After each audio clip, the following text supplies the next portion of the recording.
ఈరోజు దేవుని వాక్యము మే నెల 20వ తారీఖు మంగళవారం 2025 సంవత్సరం.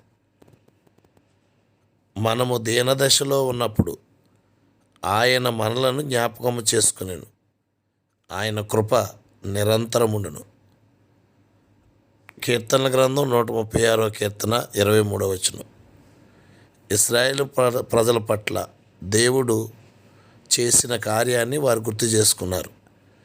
మనం నిజంగా దీనదశలో ఉన్నప్పుడు ఆయన మనల్ని జ్ఞాపకం చేసుకున్నాడు, సహాయం చేశాడు కనుక ఆయన కృప నిరంతరం ఉండునని వారు గుర్తించారు. మేలును గుర్తించగలవారు గొప్పవాళ్ళు. ప్రార్థన చేద్దాం. ప్రేమగల తండ్రి, మీరిచ్చిన మంచి ఉదయాన్ని బట్టి కృతజ్ఞతలు. విదేశీయులను స్వదేశీయులను దీవించి అందరికీ ఆరోగ్యం ఇవ్వమని యేసుక్రీస్తు వారి పరిశుద్ధ నామమున అడుగుచున్న మా ప్రియ పరలోకపు తండ్రి, ఆమెన్. అందరికీ వందనాలండి.